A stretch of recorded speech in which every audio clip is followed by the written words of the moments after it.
Can Toy Story 5 save the Generation Alpha from their screen addiction? That is a question that I was wondering about and that I'm gonna try to answer today. Be warned that I am not an expert on the subject and that I am not gonna try to predict what's gonna happen in the future. I don't know anything about children, to be completely honest with y'all. I'm just a random guy on the internet trying to make an opinion for himself here, you know? I just want to share the subject with y'all guys because I was wondering about it recently and I was like, that could make an actually good video. I've got an idea! I also don't know anything about the human brain because I am not, as I said, a psychologist or an expert on human body, you know, or in psychology. My opinion is as valid as a brain-rotted ex-user for But without further ado, let's enter today's topic. If you don't know anything about the Toy Story franchise, to be honest with y'all, I don't understand what you're doing here. Have you been living under a rock for the past couple years? Or maybe you're just too young so you have not grown up with these movies, or you've just been in a coma. If you don't know Toy Story, it's one of the most popular franchises in the world. This franchise was created by Pixar, a company that needs no introduction. You probably know them for many of their other movies like Cars, Ratatouille, Monsters Inc., just to name a few. It's a company owned by Walt Disney Pictures, which is important to remember for something that I'm gonna talk about later on in the video. The first installment of this franchise was its first movie released on November 19, 1995, and this movie has become so popular with the kids at the time, and it contributed for its present success. The kids loved it, the parents loved it,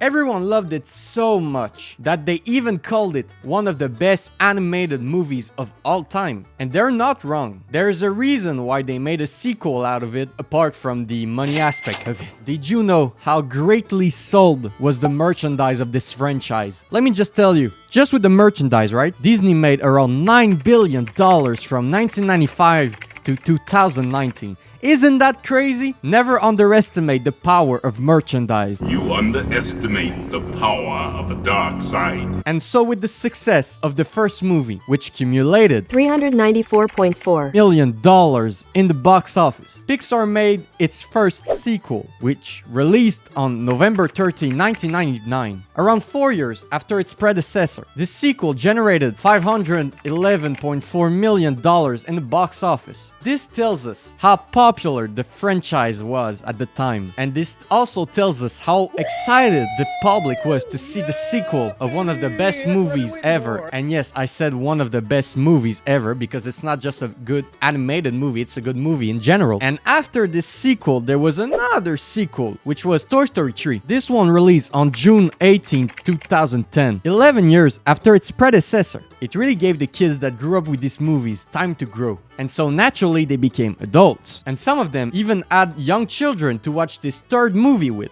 This third movie generated $1.067 billion, almost the double amount of money that Toy Story 2 made in the box office when it released. Isn't that crazy again? This shows how much this franchise grew with the adults and how it impacted the pop culture in general. And so 9 years later, on June 21st, 2019, Toy Story 4 released, making $1.073 billion in the box office. And so with that information in mind, we can all agree here that it has impacted the pop general culture so much and that it had a big impact on the general audience too. You know what Toy Story is, your parents know what Toy Story is, your future children will know what Toy Story is because it has impacted so greatly the general public. And everyone knows it because most of us grew with these movies when we were childs. I did, you probably did, your parents might did, and your future kids will. And if you've never watched Toy Story before, I really recommend it to you, even if you're an adult. It traveled from Gen X to Millennials to Gen Z, and now today it travels through Gen Alpha.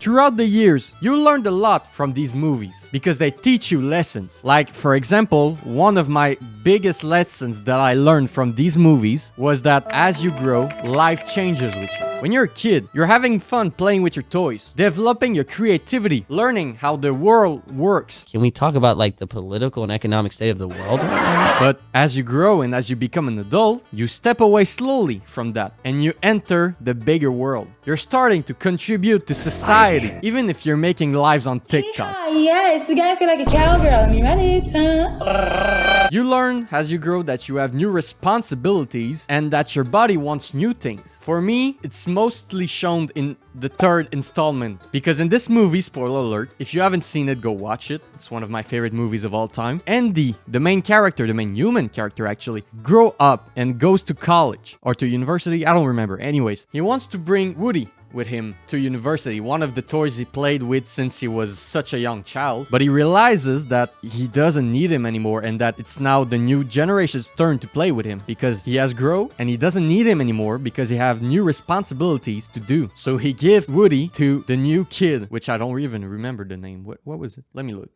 Nah, it's Bonnie. My bad. So it's Bonnie's turn to play with these toys because she's a younger children and she's at a point in her life when she has to develop her creativity by playing with her toys. And oh boy, did that scene make a grown man cry so many times. I still cry to that final shot even nowadays. And with these movies, you learn how life changes with you, as I said. And now, whose turn it is to learn these lessons from these movies? It's Gen Alpha's turn. Which brings me to the other aspect of the video, Generation Alpha. Let's talk about them for a second. Gen Alpha consists of kids that were born from 2010 to 2025. So they're the newest arrivals in our society. Why so serious?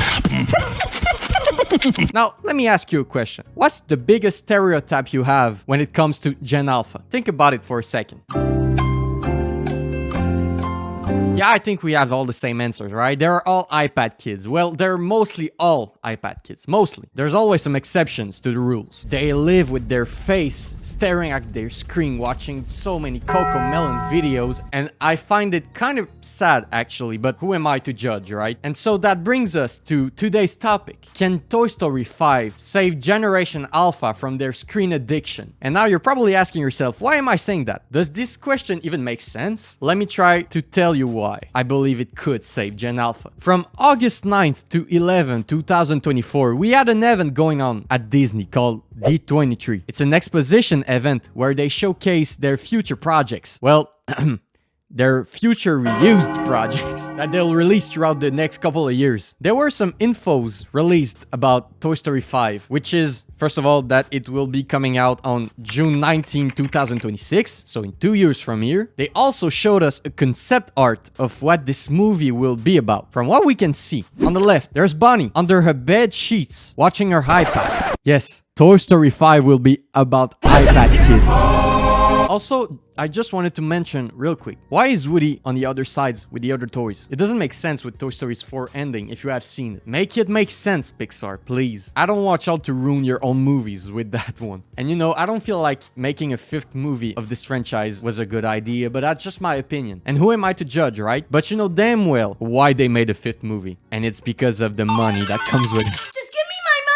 They're so desperate for money that they have to make a 5th movie about an already established franchise. And you know, that's kind of hypocrite for myself to say that because I've loved a lot of franchises that goes like beyond 5 or 6 movies. But hey, y'all know damn well they want a bag, so let them cook, like we say. But you know, we're kind of in a wrong start here with that concept art, if you're asking me. But regardless of what my opinion on the subject is, because we're not going to talk about it really for a long time because it's a subject for another video and I'm not here to talk about my opinion on Toy Story 5. I'm just here to talk about if it can save Generation Alpha from their screen addictions. So here we are. Let's answer this question. Can Toy Story 5 save the Generation Alpha from their blue light screen addiction?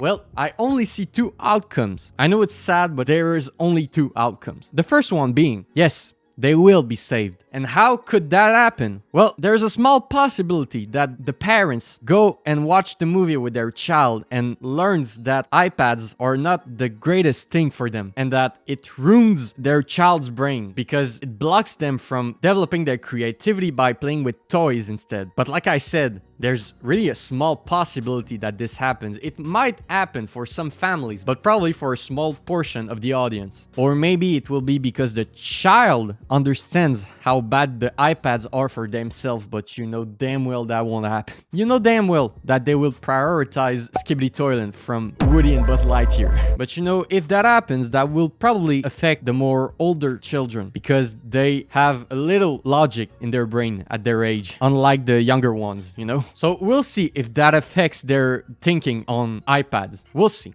The only way that it works is if Pixar is capable of doing a good movie and that they are capable of making this lesson understandable easily. So if the audience understands easily and quickly this lesson, well, it might work. But if it's really hard to understand that this is the message they want to give their audience, well, you know, it might not work. So the effort has to come from Pixar and the child and the parents. And that will be a rare W for the alpha generation, if you ask me. Maybe parents will open their eyes. Who knows? Maybe they will buy them toys instead of iPads. But you know what? I don't feel like this will happen. I think there's more of a possibility that the second outcome of this situation happens, which is, no, Gen Alpha will not care about Toy Story 5's lessons. I'm pretty sure this will be the most possible outcome from that situation because, as you know, Generation Alpha loves too much their iPads. So I don't think they will even think for a little second to get off their iPad and go play with toys instead. I'm not sure that it will happen, or even go touch some grass, you know? And I don't think the parents will neither think about it because, you know, a child cries a lot, and when your child cries a lot, you want them to stop, right? And what is the easiest way to make them stop cry? iPads again. It's sad we're at that point in their timeline, you know, but it is what it is, right? Game is game. And also another way that it could happen is that if Toy Story 5 is actual garbage, and even if they change in the meantime the theme of the movie, like if they start to make a new script and it's not even about iPad kids, you know, maybe it will be a completely different movie, you know, who knows? We'll see. But I'm pretty sure that is the most possible outcome of this situation, if you ask me. So as I said, the possibility of Toy Story 5 saving Gen Alpha is really small, but I'm pretty sure these child's brains are already too brain rotted. What the Sigma? With that all said, what do I think will happen? Like I said, I'm pretty sure that the kids will not stop watching their iPad after watching this movie. You know, I was a kid once, you know, and as a kid, I always preferred to play video games than go touch some grass, you know. So I'm kind of hypocrite to say all that. Actually, I was hypocrite the whole ass video, but I don't think the child will stop playing with their iPads and go play with toys, you know. We're at a point in our time where new generations has access to new technologies, and so with that, their parents and their selves will prefer to use these new technologies than to do what their parents did when they were younger, you know? This is how it works, you know? Life changes while you grow. We have new technologies out and we have new ways to learn and new ways to develop their creativity, even if we think that it is not the right one for them, you know, because we didn't grow up with those and we don't know what the repercussions of that will be. Even if there is some theories out there from scientists about the subject, you know, only time will tell. I'm no expert, like I said, but I'm pretty sure these kids will prefer to play with their iPads instead of go play outside and do other stuff, you know. But I'm not saying that for all of Gen Alpha. There are always some exceptions in the rules. And now, with that all said, I want to thank you all for watching this video. If you want to leave a like or dislike,